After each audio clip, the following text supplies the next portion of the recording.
how's all doing? I hope you're all fine and good. Welcome back to our channel Photon. I'm Sweta Padma Parichaya, third year physics major student at ISA TVM.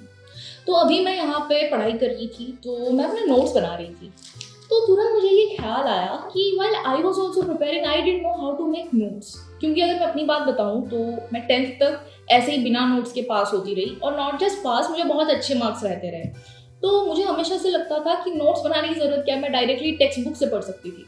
But then जैसे जैसे 11th में आई, 12th में आई, और जैसे मैं अभी college में हूँ, आई रियलाइज कि टेक्स्ट बुक इतने ज़्यादा वास्ट होते हैं ना कि उसको आपको एक बार रीडिंग लगाने में बहुत टाइम लगता है। तो अगर आपने उसको कहीं पे भी कंसाइजली नहीं लिखा है तो वाइल रिविजन बहुत ज़्यादा दिक्कत देती है, क्योंकि आपको पता नहीं होता कि कहाँ से कितना पढ़ना है, क्योंकि text book is actually a vast source of knowledge. तो आप हर चीज़ को दोबारा रिपीट करके नहीं पढ़ सकते हो। क्या पता पहली बार में आपको 15 एग्जाम्पल चाहिए हो, फिर दोबारा नहीं चाहिए हो।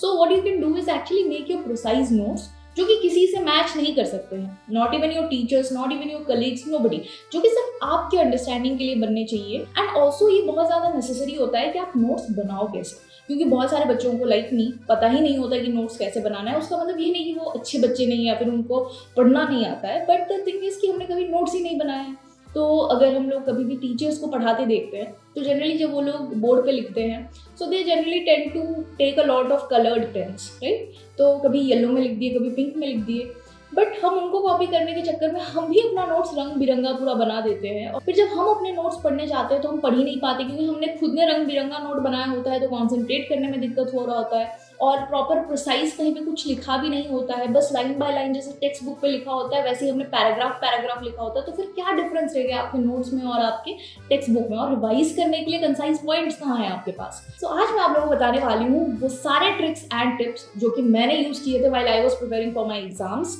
To make my notes. और ये सारे मेरे नहीं है, ऑब्वियसली मेरे टीचर्स ने मुझे तब बताए थे, जिसको भी मैंने आर्डेंटली फॉलो किया था, and it help me a lot. और मुझे ऑल टुगेदर नोट्स बनाना सिखाने के लिए उनको ही क्रेडिट जाता है। So I am going to share all of them with you, and I hope कि आप लोग भी उसको उतना ही आर्डेंटली फॉलो करो। और ये सिर्फ आपको इसी दौरान नहीं, आप जब कॉलेज में चले जाओगे तब भी आपको हेल्प करेगा while like making your notes and stuff.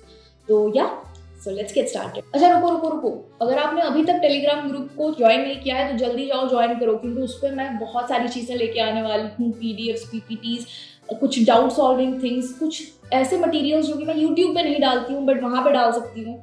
So please go and join the group, यहाँ पे हम लोग पर्सनली कम्युनिकेट कर सकते हैं, just like a senior to a junior, heart to heart convo, you no.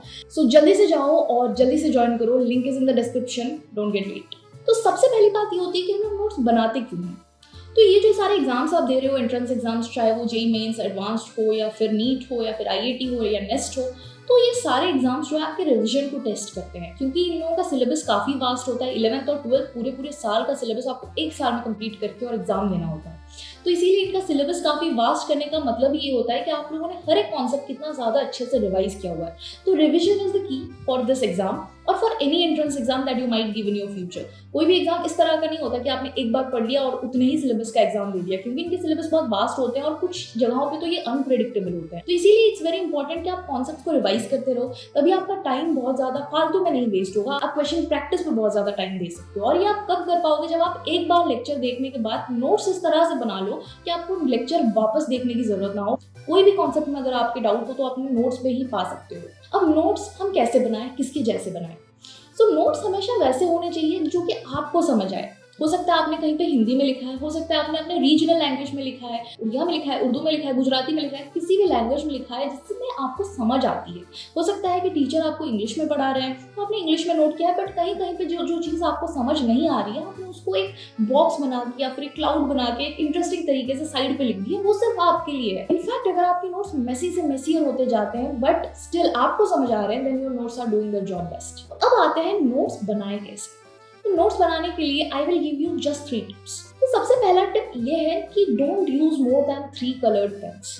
सबसे पहली बात तो हम लोग सोचते हैं कि बहुत रंग बिरंगा पेन यूज कर लेंगे, 50 हाइलाइटर्स यूज कर लेंगे तो नोट्स बहुत सुंदर लगेगा। नो डाउट बहुत सुंदर लगेगा, और हो सकता है आपका जब एग्जाम ना निकले उसको आप बाद में बेच भी सको बहुत ज्यादा प्राइस में, बट हमें तो एग्जाम निकालना है, राइट। तो इसीलिए बहुत सुंदर नोट करके कोई फायदा नहीं है। अगर आपका एग्जाम एक बार निकल जाता है कोई और उसको समझ नहीं पाए, उसको रद्दी में देना पड़े, तब भी कोई दिक्कत नहीं है। इतना सुंदर बनाने की जरूरत नहीं, क्योंकि आप आगे चल के उसको बेचने नहीं वाले हो, आपको उससे पढ़ना है। तो इसीलिए don't use more than 3 coloured pens. Now the second tip being use plain papers. आपको रूलिंग पेपर्स में, आई नो कि कभी कभार बच्चों को रूलिंग पेपर्स में लिखने की आदत होती है, बट यूज़ प्लेन पेपर्स, वो ज़्यादा नीट दिखते हैं और आपको बहुत ज़्यादा आपके आंखों में स्ट्रेन करने की ज़रूरत नहीं पड़ती है, तो आपका दिमाग बहुत जल्दी नहीं थकता while you are going through your notes. तो use the plain papers, that work for me, so I am giving it to you as well. तो प्लेन पेपर्स में डायग्राम्स जो है वो अच्छे से बनते हैं, क्योंकि फिजिक्स में बहुत ज़्यादा डायग्राम्स बनाने पड़ेंगे, केमिस्ट्री ऑल्सो स्पेशली बहुत सारे स्ट्रक्चर्स बनाने पड़ेंगे, सो यूज़ प्लेन पेपर्स। अब third and the most important tip, make your notes as concise as possible. Teacher जो भी चीज़ें क्लास में बोल रहे हैं उन चीज़ों को नोट करने पर ज़्यादा फोकस करो एज़ कम्पेयर टू टीचर जो भी बोर्ड पे लिख रहे हैं। अगर टीचर ने कोई चीज़ को एक्सप्लेन करते करते 30 पैराग्राफ बोल दिए तो उनको मत लिखो। आई मीन टू से, कभी कभी टीचर्स आपको समझाते समझाते कुछ ऐसा बोल देते हैं जो शायद आपको टेक्स्ट बुक लैंग्वेज से समझ नहीं आती है। उस चीज़ को एक क्लाउड बना लो, अपने जो भी आप लिख रहे हो उसके साइड में एक क्लाउड बना लो, या फिर कहीं पे एक पॉइंटर डाल के लिख लो। कैसे भी करके जो टीचर्स समझा रहे हैं अगर वो चीज़ आपको क्लिक कर रही है, so write it as it is. अगर वो हिंदी में बोल रहे हैं तो हिंदी में ही लिख दो उसको, या फिर इंग्लिश में लिख दो उसको, जिस भी लैंग्वेज में आपको पॉसिबल समझ आ रहा है तो आप उस लैंग्वेज में उसको लिख दो, बट डेफिनेटली उसको लिख दो, ताकि जब आप वापस वो नोट को रिवाइज करो तब आपको वो लैंग्वेज में पढ़ने को मिले, तो आपको वापस वो चीज़ स्ट्राइक करे कि टीचर ने ऐसा क्लास में समझाया था, सो आई कैन अंडरस्टैंड कि वो कॉन्सेप्ट क्या चीज़ है। तो उतने ही लिखो, don't make your notes bulky and लेंदी, क्योंकि जब आप उसको रिवाइज करोगे तब आपको बहुत ज़्यादा डिफिकल्टी होने वाली है उसको रिवाइज करने के लिए। ये थे हमारे 3 मेन टिप्स। अब उसके अलावा कुछ मिसलेनियस चीज़ें मैं आपको बता देती हूँ। जब आप नोट्स बनाओ ना, don't rely on only single note. तो हमेशा एक मेन नोट रखो जिसपे कि आप सब चीज़ें डिटेल में लिख रहे हो। अब उस कंसाइज डिटेल को भी और छोटा करो, क्योंकि जैसे केमिस्ट्री हो गया है, कोई इनऑर्गेनिक रिएक्शंस हो गए हैं आपको पढ़ने हैं, कोई फिजिकल केमिस्ट्री के फॉर्मूलेज हैं वो आपको रटने हैं, मैथ्स के कोई फार्मूलाज हैं वो आपको रटने हैं, फिजिक्स में कोई फार्मूलाज है वो आपको रटने हैं, उसको आप मेन नोट से रिवाइज नहीं कर सकते। So make a smaller note जिसपे कि आप चिट कोड की तरह उस सारे फॉर्मूलेज को लिखे हुए हो, जिसमें कि सिर्फ प्रिसाइज फॉर्मूलाज होंगे, प्रिसाइज निमोनिक्स होंगे, प्रिसाइज रिएक्शंस होंगे, फिजिकल केमिस्ट्री के फॉर्मूलाज होंगे, मैथ्स के फॉर्मूलाज होंगे, उस तरह के कुछ प्रिसाइज रिजल्ट्स होंगे जो कि बहुत ज़्यादा इंपॉर्टेंट है। वो सब चीज़ें आप अलग से बनाओ। ये सब जो छोटे छोटे चीज़ें हैं वो आपके चीट नोट में रहने चाहिए, और उन चीज़ों को आपको डेली रिवाइज करते रहना है। और स्पेशली जो चीज़ आपका एक बार हो चुका है उसमें आपको ज़्यादा समय देने की ज़रूरत नहीं, बस ओवरलुक कर सकते हो। बट जो चीज़ें आपसे नहीं हो रही है, जो चीज़ें बार बार भूल रहे हो, उसको बार बार रिवाइज करना है। और अगर नहीं होता है बोल बोल के रिवाइज करना है, एक बार लिख के रिवाइज करना है। तो उस तरह से आपको जब तक वो एग्जाम के डेट्स आएंगे तब तक आपके एटलीस्ट फॉर्मूलाज क्लियर होंगे। एप्लीकेशन बेस्ड क्वेश्चंस जो होते हैं, क्वेश्चन में कैसे उस फॉर्मूला को अप्लाई करना है वो तो आप सीखते रहोगे through out the time, but formulas में कोई दिक्कत नहीं होनी चाहिए। इस तरह से क्वेश्चंस नहीं छूटने चाहिए कि दीदी फॉर्मूला ही याद नहीं था। तो अब नेक्स्ट क्वेश्चन पे आते हैं कि नोट्स आखिर बनाए कब। ऐसे बहुत सारे स्टूडेंट्स होंगे जो लोग ये सोचते होंगे कि पहले लेक्चर्स देख लेते हैं, मस्त मम्मी से खाना वाना मंगवा के लेट के फिल्मों की तरह लेक्चर देख रहे हैं, और उसके बाद नोट्स बनाएंगे बैठ करके। जब लेक्चर के नोट्स अपलोड हो जाएंगे तब देख देख के नोट्स बनाएंगे। दूसरे टाइप के बच्चे ये होते हैं कि हम दीदी लेक्चर के दौरान तो नोट्स बनाते हैं, बट लेक्चर को 50 बार पॉज कर करके नोट बनाते हैं। वैसे 2 घंटे का लेक्चर हम 6 घंटे में कंप्लीट कर पाते हैं। तो सबसे पहली बात तो आपको ये दोनों चीज़ों में से कोई एक चीज़ नहीं करनी, क्योंकि जब आप कॉलेज में आने वाले हो तब जब आपको ऑफलाइन क्लासेस करनी है, जो कि कॉलेज में तो ऑफलाइन ही क्लासेस होती हैं, तो आप क्या प्रोफेसर को पॉज कर करके नोट्स बनाओगे, या फिर आप ऐसा बोलोगे कि घर पे आने के बाद आपको प्रोफेसर के लेक्चर की रिकॉर्डिंग मिलेगी और उससे नोट्स बना लोगे। ऑब्वियस सी बात है, दोनों ही चीज़ नहीं होने वाली है। तो have an habit of doing the notes in the class itself, जब टीचर पढ़ा रहे हैं तब। और जब आप नोट्स क्लास के दौरान बनाते हो तो डेफिनेटली कुछ चीज़ें इनकम्प्लीट रह जाती है। मैं खुद अब जब क्लास में बनाती हूँ तब भी इनकम्प्लीट रह जाती है। इट्स नॉट लाइक कि आपके नोट्स हमेशा ही कंप्लीट होंगे।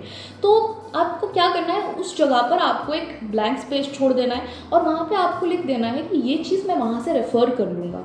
फॉर एग्जाम्पल कि ये चीज़ पढ़ाया गया है, अब टीचर ने बोला आपको किसी चीज़ के कारणवश वो समझ नहीं आया है, so what you can do is you can write it around it कि I can refer to notes for this, I can refer to the book for this, I can refer to the lecture for this later। तो उससे क्या होगा, एक continuity बनी रहेगी और lecture के बाद आपका अननेसेसरली टाइम वेस्ट नहीं होगा। और क्योंकि आपका नोट्स कंप्लीट नहीं होगा तो you will be bound to revise the notes once more, जिससे कि आपका लेक्चर पूरा का पूरा और एक बार रिवाइज हो जाता है। क्योंकि बहुत सारे बच्चे क्या करते हैं कि नोट्स लिखने में ज़्यादा टाइम वेस्ट कर देते हैं रादर दैन रीडिंग दोस नोट्स। तो क्या होता है कि जब आपने नोट्स एक बार लिख दिया, अगर मैं वो नोट ही आपको वापस दे दूँ तो आपको पढ़ने में दिक्कत होगी, या फिर आपको वो रिकॉग्नाइज करने में दिक्कत होगी कि क्या चीज़ आपने कहाँ पे लिखा हुआ है। सो इसीलिए इट्स वेरी इंपॉर्टेंट कि आप क्लास के दौरान ही नोट्स बनाओ। अब कुछ और सब्जेक्ट्स होते हैं जैसे कि मैथ्स और फिजिक्स और फिजिकल केमिस्ट्री, जिसमें कि आपको न्यूमेरिकल्स बहुत ज़्यादा सॉल्व करने होते हैं। इवन ऑर्गेनिक केमिस्ट्री के भी कुछ चैप्टर्स होते हैं। सो इन दोज केसेस आपको एक और सेपरेट नोट बनानी है स्पेशली फॉर द न्यूमेरिकल्स। अब उस न्यूमेरिकल्स में बहुत सारे क्वेश्चंस ऐसे होंगे जो आपके फंसेंगे और बहुत सारे क्वेश्चंस ऐसे होंगे जिसमें से आपको कॉन्सेप्ट सीखने मिलेंगे। So that should be in your main notes, ताकि जब आप उसको रिवाइज करो तब you would be able to read through it and you would be able to recall कि हाँ मैंने इस क्वेश्चन से ये चीज़ सीखा था। क्वेश्चंस के सोल्यूशन नहीं याद करने, क्वेश्चन का अप्रोच याद रखना है हमेशा, क्योंकि हर तरह का क्वेश्चन एक तरह के अप्रोच से नहीं सॉल्व होता है, तो इसलिए हर तरह के क्वेश्चंस का अप्रोच जो है आपको याद रखना पड़ता है। सो इन फिजिक्स हो या फिर इन मैथ्स हो, ये हर तरह का अप्रोच जो है आपके कॉपी में या फिर आपके नोट में डेफिनेटली मार्क होना चाहिए। जो भी स्पेशल क्वेश्चंस होते हैं जो बन गए उसको छोड़ दो, उसको बार बार लिखने की जरूरत। और इसके बाद हर चैप्टर के बाद जब आपने नोट्स बना लिया है, please try to keep 2 to 3 pages blank. उसके बाद एक नया चैप्टर स्टार्ट करो, क्योंकि आपको नहीं पता कभी भी कोई भी अच्छा क्वेश्चन आपके सामने आ जाए और उसको आपको वहाँ पे लिखना पड़े, कोई एक्स्ट्रा चीज़ आपको वहाँ पे नोट डाउन करना पड़े, इसलिए 2 से 3 पेज ऐसे ही ब्लैंक छोड़ देना, उसके बाद नेक्स्ट चैप्टर स्टार्ट करना। सो या with this we come to the end of our video. And अगर इसके अलावा आपको और कोई चीज़ें प्रिपरेशन के दौरान बहुत मेजर चीज़ों पर डाउट आ रहे हैं, so please comment down below, I would be happy to guide you all. And Telegram group अगर अभी तक ज्वाइन नहीं किया है तो ज्वाइन कर लो, आई एम वेटिंग। और like this video, comment down below and subscribe to my channel. जल्दी से 1000 सब्सक्राइबर्स करवा दो यार। And also turn the bell notification on, so that every time I upload a video you don't miss out on it. And also share करना मत भूलना अपने दोस्तों के साथ, it's going to be very very important for them. And until next time,